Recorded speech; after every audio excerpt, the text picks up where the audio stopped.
तुम कश्मीर से 5 लाख हिंदुओं को सिर्फ इसलिए कि उनकी बहन बेटी को रखना है, उसको फ्री करके तुमको भारत से अलग देश बनाना है, वहाँ निजामे मुस्तफ़ा कायम करना है। इनकी पोल खुल रही है इसलिए मिर्ची लग रही है। हाँ, वहाँ यही सच्चाई है भाई। पूरा देश देखिए, यह केवल एक कश्मीर का मामला नहीं है।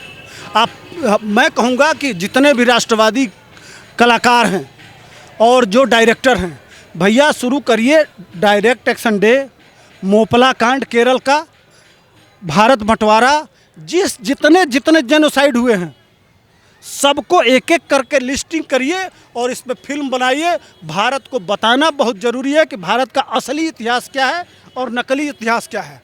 हाँ, दुख थोड़ा होगा देख के, अपनों का दर्द देख के, लेकिन आंखें खुल जाएंगी। और ख़ासकर सेकुलर जिनके विशेष स्थान में सेकुलर का कीड़ा हो, उनको अपना पैसा पकड़ के ले जाके दिखाइए। कसम से अगर भक्त से नहीं निकल गया उनका सेकुलरिज्म तो कहिएगा कोई काम। तो भैया सुन लो कान खोल के, यह देश जग गया है। अभी सिर्फ ये कश्मीर फाइल नहीं खुलेगा, अभी मोपला खुलेगा केरल का, जिसमें 70,000 हिंदू मारे गए। उसके बाद से 1.5 लाख हिंदू मारे गए डायरेक्ट एक्शन डे में। उसके बाद से 14 लाख हिंदू मारे गए भारत बंटवारे में। तो भैया टोटल करोड़ों हिंदुओं का हिसाब है। उसके बाद से 40,000 मंदिरों का हिसाब है। यह सब हिसाब दे देना, उसके बाद से बैठ के बात करेंगे गंगा जमुना की। अच्छा सुधीर जी, एक सवाल और निकल कर आता है कि इस फिल्म में ये दिखाया गया और रियलिटी में भी ये दिखाया गया है कि कश्मीरी पंडितों को मारने में और भगाने में एक शख्स का हाथ आता है जिसका नाम है यासीर मलिक, और वो कांग्रेस के प्रधानमंत्री यानी उस टाइम के मनमोहन सिंह के साथ फ़ोटो खिंचवाता हुआ नजर आता है। किस तरीके से देखते हैं? अरे यासीन मलिक का ही परिवार के मेंबर थे जवाहरलाल नेहरू। एक बात बताइए, आपके माँ बाप, आपके ख़ानदान के लोग, आपके परिवार के लोगों को अगर मार के भगा दिया जाए, उनके बहन बेटियों की इज्जत लूट ली जाए, बच्चों के सामने नंगा करके औरतों के साथ बलात्कार किया जाए, आपको कैसा लगेगा? ये राहुल गांधी पाला पोसा क्यों गया? राहुल गांधी जो कहता है, या जो ये गांधी परिवार कहता है कि हम कौन ब्राह्मण हैं, तो किस हैसियत से कहते हैं? कश्मीरी ब्राह्मण का नाम लेते हैं ना, ठीक, जो गोत्र बताते हैं। तो उसी गोत्र के सारे पंडितों के साथ यही काम हुआ था ना, उनके बहन बेटियों के साथ बलात्कार, उनको घर से निकालना, उनको सरेआम सड़कों पे काट देना, बच्चों के साथ दुष्कर्म करना। भैया कौन ज़मीर लेके बैठे हो भैया? कहते हो कि हम कश्मीरी पंडित हैं। जवाहरलाल से लेके तुम्हारे माताओं बहनों के साथ, तुम्हारे परिवार के साथ, तुम्हारे ख़ानदान के साथ, तुम्हारे लोगों के साथ बलात्कार हुआ, क्या क्या हुआ, और तुम चुपचाप तमाशा देखते रहे। और तुम हिंदुस्तानी कहते हो अपने आप को। यहाँ लोग घास की रोटियाँ खाए अपनी हिंदुत्व के लिए। शिवाजी ने क्या क्या किया, एक से एक बलिदानी हुए, और तुम उसी धरती पर रह के तुम कहते हो कि हम कश्मीरी पंडित हैं। मैं वो यूपी का ब्राह्मण हूँ, मेरे यूपी के ब्राह्मणों के साथ इस तरह का दुष्कर्म हो और मैं जिंदा रहूं, ये मुझसे नहीं होगा। मैं तो भैया तुरंत का तुरंत हिसाब कर दूंगा, यहाँ से निकलूंगा और तुरंत हिसाब कर दूंगा। मैं कश्मीरी पंडित नहीं हूँ, तुरंत ही हिसाब कर दूंगा। हाँ, यूपी के पंडित हैं, तुरंत का तुरंत हाथ के हाथ हिसाब ले लो भैया। जो न्योता दोगे वो तुरंत का तुरंत दे देंगे। हमारे वहाँ नहीं करते हैं, गोरखपुर मंडल में देखते हैं कहीं दंगा होता है? नहीं होता है।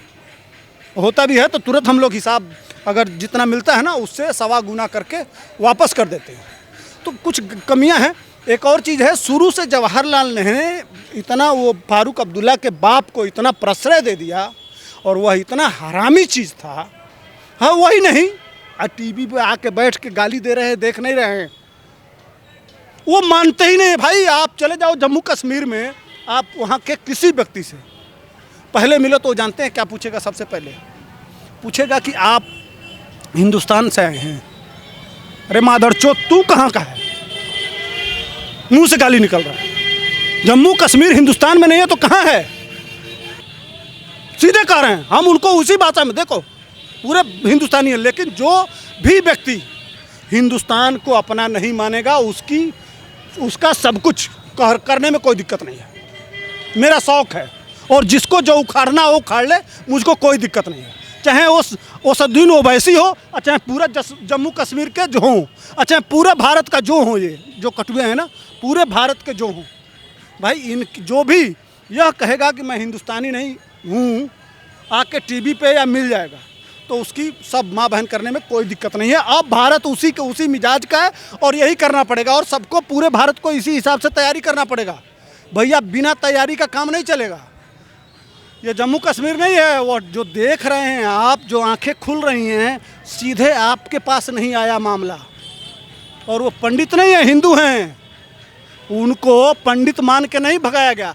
यह नैरेटिव कांग्रेस के द्वारा सेट कर दिया गया कि जाति में बांट दो, कि आपस में जाति में बंटे रहेंगे, इनकी आइडेंटिटी जाति में रहेगी तो आपस में ही लड़ते रहेंगे, तो ये हमेशा विषय नहीं आएगा। जिस दिन यह मामला हिंदू वर्सेज मुसलमान हो जाएगा, हो गया। अब जा रहे हैं तो लग रहा है पूरे यहाँ के जो 90 करोड़ लोग हैं वो चिंतन कर रहे हैं कि कर हमारे ऊपर भी हो सकता है, हमारे साथ भी यह घटना घट सकती है, हमारी माताएं बहनें भी जा सकती हैं, हमारे ऊपर भी यह किया जा सकता है। वहीं बॉलीवुड का एक तबका शांत बैठा हुआ है, महानायक, खान गैंग। अगर किसी और एक्ट्रेस की फिल्म आती तो ये बढ़ चढ़ के लोग सपोर्ट करने के लिए आते कि बहुत अच्छी मूवी है, आप घर से निकलिए देखिए। अब जब ये इस टाइप की मूवी आई है तो खान मंडली और ये महानायक, ये चुप क्यों है इस पर? असली जिहादी हैं। देखिए यह बॉलीवुड वाले गैंग चुप क्यों है? चुप है इसलिए कि यह बौद्धिक जिहादी हैं। ये जो गोली वाले आतंकवादी हैं, जम्मू कश्मीर में बुरहान वानी वगैरह ये गोली चलाते हैं, ठीक ना, और यह बौद्धिक आतंकवादी हैं। हाँ, बॉलीवुड में जितने खान गैंग हैं, जितना हैं, सब ये बौद्धिक आतंकवादी हैं। जावेद अख्तर से लेके शबाना आजमी से लेके ये जितने हैं, ये सब बौद्धिक आतंकवादी हैं। ये क्या करते हैं, देखिए संगीत, साहित्य और कला, तीन चीज़। किसी ज़माने का कुछ भी देखना हो तो तीन चीज़ देखिए। उस समय का संगीत देख लीजिए तो आपको समझ में आ जाएगा कि उस समय के गाने माने क्या वातावरण था। संगीत, साहित्य, उस समय के ज़माने के क्या वातावरण था, उस समय की किताब उठा के पढ़ लीजिए तो आपको ज़माने का हिसाब मिल जाएगा। वो किसी भी ज़माने का हिसाब देखना हो तो उस समय की फिल्मी देख लीजिए, देख रहे हैं ना जिस तरह का माहौल होता है समाज में। हाँ, तो ये आज तक जो परोसे हैं इस देश में, ये खान गैंग, वही एक मुसलमान बहुत अच्छा है, महान है, ठीक ना, एक पंडित चोर है, ठाकुर लुटेरा है, बनिया है ना, उससे भ्रष्ट है। माने हिंदू के समाज के जाति को बांट के, और मुसलमान बहुत अच्छा है। जो आज होली है ना, कल होली है, जो रंग देख के डर जाता है और बकरा का खून देख के खुश होता है, ओवैसी भाई बकरा कटता है ना, उसका खून देख के ओवैसी जैसे बच्चे बना, ओवैसी जैसे लोगों के बच्चे खुश होते हैं। समझ लीजिए कितना बड़ा सेकुलरिज्म है। और चुपचाप सुप्रीम कोर्ट से लेके और पूरा, अभी तो नहीं आया है ना, पिछली साल आया था ना, वो लड़का हिंदू थी, मुसलमान, और लड़की वो होली खेल रही है पानी के लिए, देख रहे थे ना। ये हाँ, ऐड निकाला गया। ये है फार्मूला, ये वही लोग हैं। वही मैं कह रहा हूँ, चिंतन यहाँ करिए कि बकरे का खून देख के ये बच्चा खुश होते हैं और होली का रंग से इनको दिक्कत होती है। ये है भारत का असली सेकुलरिज्म। अच्छा, एक लास्ट सवाल को आपसे पूछते हैं, जिन लोगों ने अभी तक कश्मीरी फाइल्स नहीं देखी, आप हमारे कैमरे के माध्यम से क्या संदेश देना चाहेंगे? भाई पूरा देश देखिए, यह केवल एक कश्मीर का मामला नहीं है। मैं कहूँगा कि जितने भी राष्ट्रवादी कलाकार हैं और जो डायरेक्टर हैं, भैया शुरू करिए डायरेक्ट एक्शन डे, मोपला कांड केरल का, भारत बंटवारा, जितने जेनोसाइड हुए हैं सबको एक एक करके लिस्टिंग करिए और इस पे फिल्म बनाइए। भारत को बताना बहुत ज़रूरी है कि भारत का असली इतिहास क्या है और नकली इतिहास क्या है। भैया हाथ जोड़ते हैं आप लोगों को, फिल्म देखने जाइए। हाँ, दुख थोड़ा होगा देख के, अपनों का दर्द देख के, लेकिन आंखें खुल जाएंगी। और ख़ासकर सेकुलर, जिनके विशेष स्थान में सेकुलर का कीड़ा हो, उनको अपना पैसा पकड़ के ले जाके दिखाइए। कसम से, अगर भक्त से नहीं निकल गया उनका सेकुलरिज्म तो कहिएगा कोई